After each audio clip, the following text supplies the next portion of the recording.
The beginning. In the beginning God created the heavens and the earth. Now the earth was formless and empty, darkness was over the surface of the deep, and the Spirit of God was hovering over the waters. And God said, "Let there be light," and there was light. God saw that the light was good, and he separated the light from the darkness.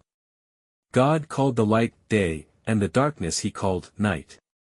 And there was evening, and there was morning, the first day. And God said, "Let there be a vault between the waters to separate water from water." So God made the vault and separated the water under the vault from the water above it. And it was so. God called the vault sky. And there was evening, and there was morning, the second day.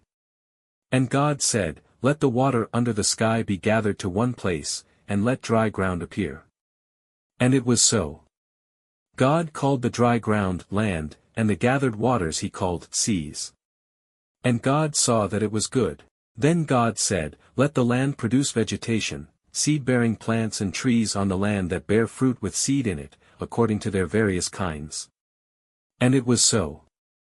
The land produced vegetation, plants bearing seed according to their kinds and trees bearing fruit with seed in it according to their kinds. And God saw that it was good. And there was evening, and there was morning, the third day. And God said, "Let there be lights in the vault of the sky to separate the day from the night, and let them serve as signs to mark sacred times, and days and years, and let them be lights in the vault of the sky to give light on the earth." And it was so.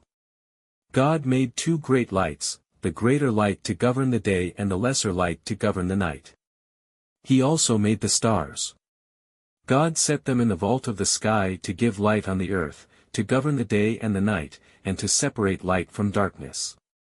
And God saw that it was good. And there was evening, and there was morning, the fourth day. And God said, "Let the water teem with living creatures, and let birds fly above the earth across the vault of the sky."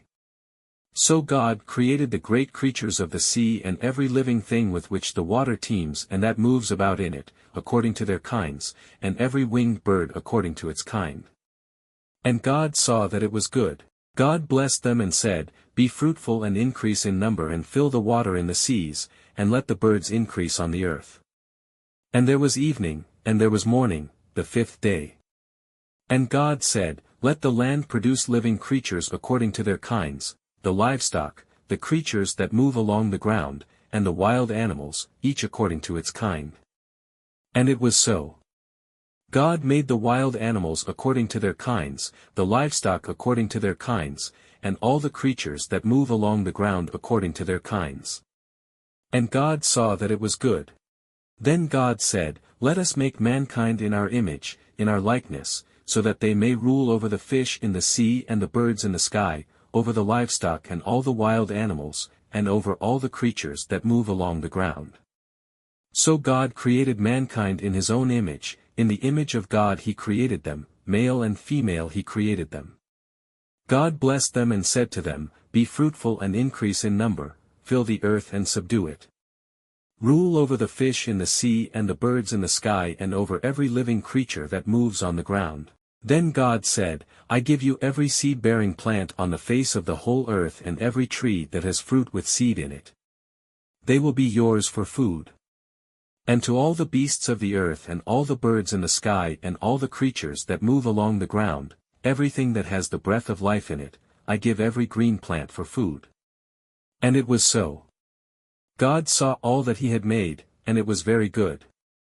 And there was evening, and there was morning, the sixth day.